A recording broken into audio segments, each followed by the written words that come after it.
Hand in hand with his complete failure that has led to the deaths of children is his complete failure to deal with an extreme crisis that is one and the same with the crisis of children, and that's global warming, which has caused drought that has led to famine, caused increased evaporation, which leads to increased worsening storms, which hit vulnerable places and populations, which then create more refugees, which creates more instability, has refused to address rising ocean levels that will create millions upon millions of more refugees, rising temperatures that are leading to increased fires here in America and across the world that kill people, that destroy and hurt and damage, air pollution that spews across the world, kills thousands each year, kills 24,000 to 100,000 Americans each year, pollution that infects our water supplies.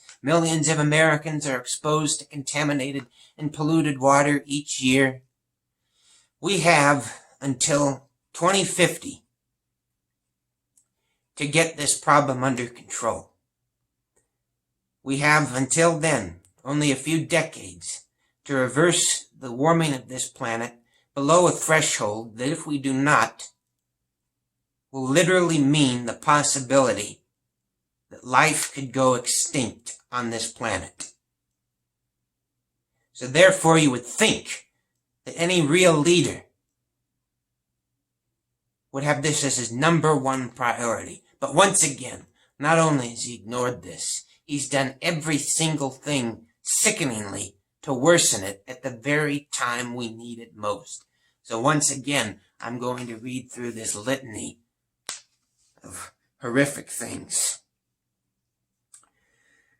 The Department of Energy, when he took over, scheduled up to 75 days worth of briefings for new appointments from the incoming administration. Well, nobody showed up except for Rick Perry, the new secretary, and a man who was from the American Energy Alliance, which is a big oil propaganda machine. They went in. They spent less than 1 hour with Perry's predecessor, who was a nuclear scientist. They then went around with a 74-question sheet, attempting to identify who was focused on climate change and alternative energy, and those who were identified were then sidelined and singled out in a drive to get them to quit. They then held meetings with heads of chemical plants about pollution in waterways, and when reporters were trying to cover this, they were grabbed by their shoulders, shoved up against the wall, and forcibly removed. He appointed people like the chief scientist at the Department of Energy, a man named Abar, who was not a scientist, who in fact was the head of energy acquisitions at J.P. Morgan. He appointed as the chemical safety and pollution prevention head a man named Dowerson, who was a chemical manufacturer consultant.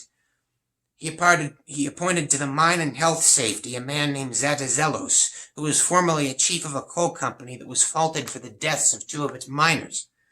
He cut the National Science Foundation, canceled the Paris Climate Accord, approved oil drilling in Alaska at the nation's largest bird refuge, stopped environmental impact reviews, deregulated oil, coal, and gas companies, in his own words, more than anybody ever has. In fact, they have used the words, "let coal regulate itself." He's ended fuel efficiency standards for cars, ended the Clean Power Plan, which the EPA's own estimates say would prevent 3,600 premature deaths, 1,700 heart attacks, and 90,000 asthma attacks among children. He's refused to ban a pesticide that's been linked to birth defects. He's allowed toxic gas to be exposed to kids.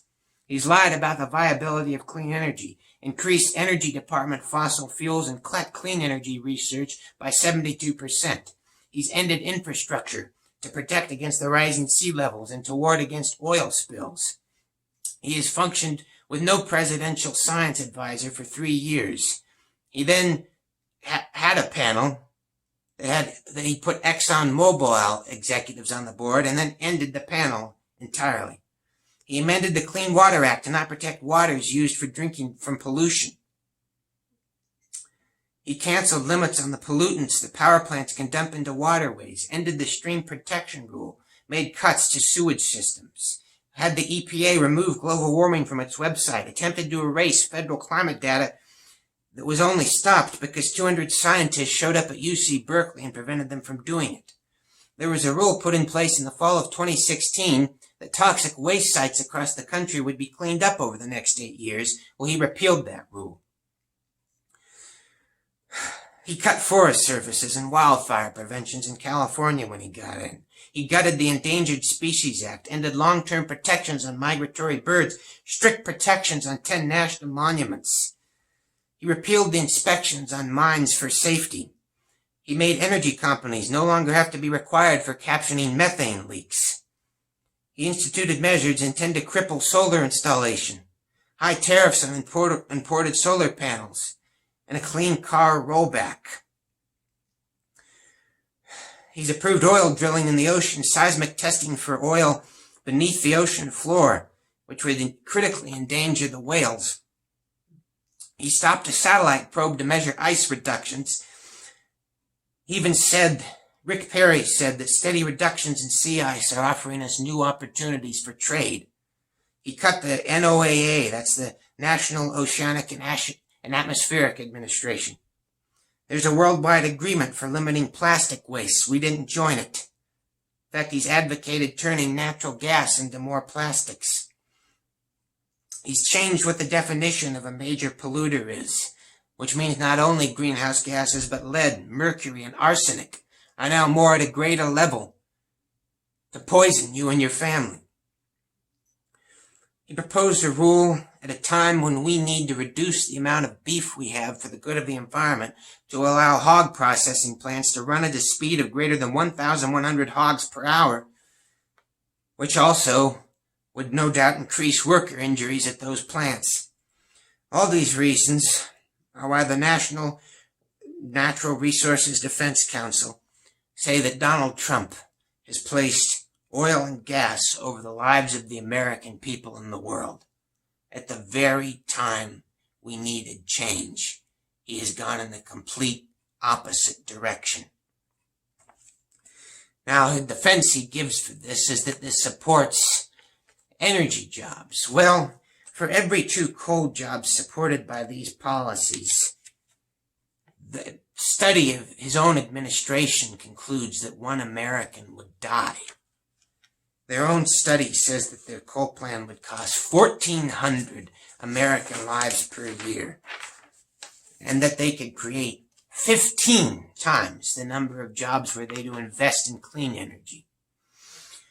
What we're doing here is something that will literally last for millions of years beyond us.